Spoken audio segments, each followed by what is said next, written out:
Saudara Capres Prabowo Subianto menyebut demokrasi di Indonesia masih berantakan. Prabowo juga menyatakan masih belum puas dengan pelaksanaan demokrasi di tanah air. Menurut Indeks Demokrasi versi Economist Intelligence Unit, Indeks Demokrasi Indonesia masih tergolong cacat. Indeks Demokrasi Indonesia pada 2019 poinnya 6,48. Setahun kemudian turun jadi 6,3. Sementara di 2021 dan 2022, Indeks Demokrasi Indonesia stagnan di angka 6,71. Prabowo juga menyebut demokrasi di Indonesia membutuhkan biaya yang sangat mahal. Jika melihat anggaran pemilu, terjadi peningkatan yang cukup besar. Di 2019, anggaran pemilunya 45,3 triliun. Sementara pada 2024 sebesar 71,3 triliun rupiah. Yang jadi pertanyaan, bagaimana memperbaiki demokrasi di Indonesia? Apakah sistemnya harus diubah? Kita akan bahas setelah informasi berikut.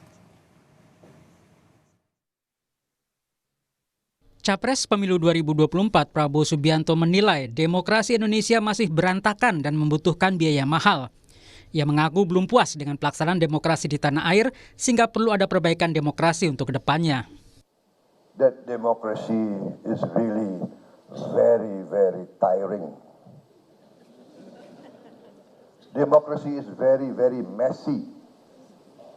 Democracy is very, very costly. And we are still not satisfied with our democracy. There is a lot of room for improvement. Wakil Ketua Dewan Perwakilan Daerah DPD Sultan Bahtiar Najamuddin menilai keluhan Prabowo ini sebagai isyarat agar Indonesia kembali ke sistem pemilu terdahulu, di mana presiden dipilih oleh MPR. Sistem ini kerap dipraktikkan di masa kepemimpinan Orde Baru. Keluhan Prabowo merupakan isyarat penting bagi bangsa Indonesia untuk tidak perlu ragu, apalagi malu untuk kembali ke sistem pemilu terdahulu, di mana presiden dan wakil presiden dipilih Majelis Permusyawaratan Rakyat. Tulis Wakil Ketua DPD Sultan Bahtiar Najamuddin di akun X Senator Indonesia. Sementara Sekjen PDI Perjuangan Hasto Kristianto mengusulkan agar menerapkan sistem proporsional tertutup, di mana pemilih hanya memilih parpol saja tanpa nama caleg. Hal ini akan membuat pemilu lebih sederhana dan menjadi lebih hebat biaya. Ya, nanti kita buat murah misalnya dengan sistem proporsional tertutup. Itu murah, itu mengedepankan merit system, kita simplifikasi. Mengapa menjadi mahal? Karena itu kejadian pada tahun 2009 ketika liberalisasi politik itu dilakukan tanpa nomor urut. Padahal itu sebagai suatu upaya mengkooptasi juga beberapa elemen dari Mahkamah Konstitusi diterapkan yang sama. Direktur Eksekutif Amnesty International Indonesia Usman Hamid menanggapi pernyataan Prabowo yang menyebut sistem demokrasi Indonesia melelahkan dan memakan banyak biaya. Menurutnya, demokrasi jadi mahal karena menghargai nyawa manusia, menjamin hak berekspresi dan berpendapat setiap warga negara. Kalau tidak mahal, maka kebebasan dan nyawa manusia tidak dihargai dan tidak dilindungi. Seperti yang terjadi pada pemerintahan tirani. Demokrasi menghargai hak warga untuk berekspresi, termasuk menyatakan pendapatnya. Berserikat bagi buruh untuk mendapatkan upah yang lebih baik bagi keluarganya, bagi petani juga begitu. Beroposisi bagi partai politik misalnya. Sementara pengamat hukum tata negara Ferry Amsari menilai sistem proporsional tertutup yang diusulkan PDIP belum tentu cocok membangun relasi antara pemilih dan parpol. Apakah sistem proporsional tertutup itu cocok dalam rangka membangun relasi antara pemilih, partai, dan program kerja bernegara. Pemilu makin mahal bisa terlihat dari terus naiknya anggaran pemilu yang digelontorkan pemerintah. Jika melihat anggaran pemilu terjadi peningkatan yang cukup besar. Pada 2019, anggaran pemilu mencapai 45,3 triliun rupiah. Sementara pada 2024 sebesar 71,3 triliun rupiah. Dalam Pilpres kali ini, dana kampanye yang dikeluarkan oleh masing-masing capres dan cawapres juga sangat besar. Pasangan Anies Muhaimin menerima dana kampanye sebesar 49,341 miliar rupiah, sementara pengeluarannya mencapai 49,340 miliar rupiah. Sementara pasangan Prabowo Gibran menerima dana kampanye hingga 208,2 miliar rupiah dan pengeluarannya mencapai 207,57 miliar rupiah. Sedangkan pasangan Ganjar Mahfud menerima dana kampanye sebesar 506,894 miliar rupiah, sedangkan pengeluarannya mencapai 506,892 miliar rupiah. Untuk maju sebagai caleg pun perlu menyiapkan dana besar. Penelitian yang dilakukan LPM FEUI menunjukkan untuk maju sebagai anggota DPR RI perlu dana antara 1,15 sampai 4,5 miliar rupiah. Sementara untuk DPRD perlu menyiapkan dana antara 250 hingga 500 juta rupiah. Perlu ada cara mensiasati agar pemilu tidak semakin mahal, sambil tetap memperhatikan hak masyarakat untuk memberikan suara tidak hilang. Tim Liputan Kompas TV. Saudara Capres Prabowo mengatakan demokrasi di Indonesia masih berantakan dan membutuhkan biaya yang sangat mahal. Kemudian banyak usulan untuk mengubah sistem pemilu. Misalnya PDIP mengusulkan kembali ke sistem proporsional tertutup. Bagaimana mengupayakan pemilu yang murah dengan tetap memperhatikan hak-hak masyarakat untuk menggunakan hak suaranya. Kita akan bahas bersama Wakil Ketua Umum Partai Gerindra Habibur Rahman, ada juga politisi PDIP Ciko Hakim dan Direktur Eksekutif Amnesty International Indonesia Usman Hamid. Selamat malam Bang Habib, selamat malam Mas Ciko, dan kita juga masih menunggu Bang Usman untuk ikut bergabung bersama kami. Selamat malam. Selamat malam. Jadi saya ke Bang Habib dulu ya, Bang Habib. Jadi maksudnya demokrasi mahal, demokrasi melelahkan dan terkesan paling berantakan. Kurang lebih begitu kalimatnya Pak Prabowo. Jadi apa kemudian yang memantik Pak Prabowo menyatakan hal itu? Masih di mute tuh, Bib. Masih di mute itu Bang Habib, tolong di-unmute. Iya, jangan dikutip sepotong-sepotong apa yang disampaikan Pak Prabowo ya, tapi ada lanjutannya bahwa meskipun demikian kita jangan berkecil hati ya dengan demokrasi kita. Artinya bukan secara umum berantakan, tapi memang mahal ya dan memang melelahkan. Tapi dalam konteks substansi saya pikir demokrasi kita dari tahun ke tahun, terutama dalam konteks pemilu mengalami perbaikan. Ya. Jadi kenapa mahal? Ya kita tahu sendiri ya.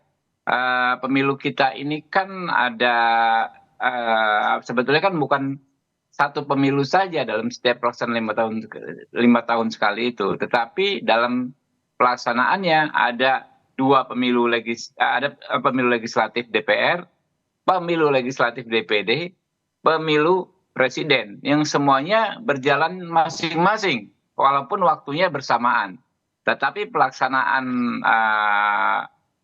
agenda, kemudian pelaksanaan berbagai macam formalitasnya masing-masing, termasuk penghitungan suaranya. Ya, sehingga akhirnya memang cost-nya menjadi triple, bukan double lagi, tiga lapis kan. Pemilu Pilpres biaya sendiri, pemilu Pileg biaya sendiri, pemilu DPD biaya sendiri. Nah, ini harga biaya resminya saja mahal yang ditanggung oleh negara melalui penyelenggara. Lebih lagi biaya yang ditanggung peserta pemilu. Nah, peserta pemilu ini kan ada presiden, ada partai, ada calon anggota legislatif berbagai tingkatan itu, RI, provinsi, kemudian kabupaten, kota, Baik. Nah, ini biayanya juga masing-masing, sehingga memang kalau pasti dahsyat sekali gitu. Nah, ini yang bilang Pak Prabowo sangat mahal dan sangat melelahkan ya. Oke, saya karena memang kita ini kan baik, saya tangkap maksudnya Bang Habib. Mas Ciko, jadi kalau dibilang melelahkan, mahal, tapi kemudian kok langsung katakanlah responnya ke proporsional tertutup begitu. Kenapa begitu Pak Hasto? Enggak, tapi kan tadi kalau didengar kembali lagi, kalau didengar selengkap-lengkapnya pernyataan Pak Hasto itu bukan soal mahalnya, dia bilang soal proporsional tertutup, tetapi lebih ke sistem yang lebih mengedepankan meritokrasi. Nah, kita mengetahui dan kita tidak boleh menutup mata karena banyak juga sekarang kejadian yang terpilih akibat dari proporsional terbuka ini, banyak sekali yang memang sebenarnya bukan dengan latar belakang yang mumpuni di bidang politik atau dibilang representatif politik gitu. Tapi ini sebenarnya masih bisa diperbaiki juga. Nah, kita kan memberikan satu alternatif proporsional tertutup di mana nanti juga partai-partai politik akan memilih kader-kadernya yang terbaik dan memang siap untuk menjadi representasi dari masyarakat di DPR, MPR maupun di kabupaten sampai tingkat kota, provinsi dan RI. Tapi saya ingin gimana? Baik, saya ke Bang Usman dulu ya, Mas Ciko. Bang Usman, melihat respon untuk mendorong lagi proses proporsional tertutup, apa respon Anda? Ya, saya kira itu terlalu terburu-buru. Sebaiknya kita jalani yang ada dan kita evaluasi apa yang kurang. Betul sekali, secara finansial demokrasi kita memang sangat mahal. Apalagi kalau kita membandingkan dengan berbagai pengalaman negara lain, Indonesia barangkali menjadi satu di antara 3 negara dengan biaya pemilu yang sangat besar karena memang melibatkan ratusan juta orang untuk bisa berpartisipasi di dalam proses pemilu. Nah, dengan begitu salah satu pemilu terbesar di Indonesia, apalagi untuk one man one vote, mungkin Indonesia yang terbesar karena bukan hanya pemilihan presiden, tapi juga pemilihan DPR RI, DPRD, hingga dengan pemilihan di tingkat DPD. Nah, masalahnya adalah pernyataan Pak Prabowo itu tentu bagus seperti dijelaskan oleh Bung Habib, tetapi publik mungkin masih mengingat pernyataan Pak Prabowo di dalam konteks pemilu 2019 ketika itu dan juga 2014, di mana Pak Prabowo seperti ingin mengatakan bahwa demokrasi langsung yang sekarang ini sebaiknya diganti menjadi dengan demokrasi perwakilan seperti Westminster. Pak Prabowo pernah mengatakan itu di Singapura misalnya gitu. Nah, dalam demokrasi Westminster tentu ini satu pilihan, memang lebih murah karena yang dipilih ada partai politik, sementara Perdana Menteri atau Presiden itu dipilih oleh partai-partai dengan suara yang terbanyak. Kalau kita mau memilih itu bisa juga, dan kita pernah menerapkan itu di era demokrasi terpimpin. Di era sebelum demokrasi terpimpin, yaitu ketika tahun 50-an Indonesia mengadopsi sistem Perdana Menteri, di mana Perdana Menteri ditunjuk oleh mayoritas suara-suara partai politik di dalam parlemen. Nah, tetapi kita juga punya presiden ketika itu yang secara, katakanlah secara politik berbeda dengan sekarang yang dipilih secara langsung. Nah, pemilihan secara langsung itu memang menimbulkan ongkos yang sangat besar, tetapi ongkos yang sangat besar secara ekonomi ini sebenarnya tidak sebanding atau tidak masalah apabila memang partisipasi masyarakat secara keseluruhan kita hargai dengan sejujur-jujurnya gitu. Dalam Undang-Undang Dasar, dalam Undang-Undang Pemilu kan presiden dan seluruh lembaga negara wajib untuk memastikan pemilu ini berjalan sebaik-baiknya, seadil-adilnya, selurus-lurusnya gitu. Nah, mungkin yang perlu diperbaiki adalah sistem pendanaan partai ke depan. Supaya apa? Supaya sistem pendanaan partai itu juga karena tidak ada iuran dari anggota masyarakat, jadi dorong masyarakat supaya beriuran. Dan yang kedua mungkin perlu ada subsidi dana dari negara kepada partai-partai politik. Sehingga partai-partai politik seperti tidak harus mencari dana-dana besar untuk membiayai pemilu atau kampanye dalam pemilu yang sangat-sangat mahal itu gitu. Oke, gimana tuh Bang Habib? Ya masuk akal, karena kan yang termahal memang biaya sosialisasi dan kampanye, ya. Kalau misalnya sosialisasi dilakukan, diatur oleh negara, difasilitasi oleh negara, ya. Saya pikir itu akan jauh lebih ringan. Contoh misalnya ya ini konkret saja kayak billboard itu kan kita mesti bayar semua partai politik. Apabila sebetulnya dengan satu kebijakan saja itu kan punya pemerintah billboard, ya. Pemerintah mensosialisasikan peserta pemilu, semua peserta pemilu melalui alat peraga yang ada. Saya pikir itu cost-nya lebih ringan. Tapi ini kan hal-hal teknis. Kita secara umum dulu seperti apa. Nanti menurut saya kan ini ada waktu cukup panjang sampai pemilu berikutnya yaitu 2029. Kita menyusun undang-undang politik yang baru. Bahkan menurut saya kalau bisa undang-undang politik yang baru itu disusun di akhir DPR periode ini, ya, atau di awal DPR periode mendatang, sehingga lepas dari konteks konflik dan peta politik. Jadi perumusan segala ketentuan detail teknis itu kita nggak baca peta politik, kita semata-mata mencari yang terbaik untuk bangsa kita. Sebab kalau sudah terlalu dekat dengan pemilu yang akan datang, hitung-hitungannya nggak ilmiah lagi. Hitung-hitungannya adalah kepentingan masing-masing fraksi-fraksi yang ada di DPR. Nah, menurut saya itu, jadi usulan baik dari Pak Usman, dari teman-teman Pak Ciko, dari Pak Hasto, banyak yang baik-baik ya. Dan kita nggak harus mengkotak-kotakan sistem apa yang kita pegang lalu strict itu bulat-bulat kita adopsi. Nggak harus begitu. Kita sebagai bangsa besar bisa membuat ya sistem yang sesuai dengan diri kita sendiri. Oke.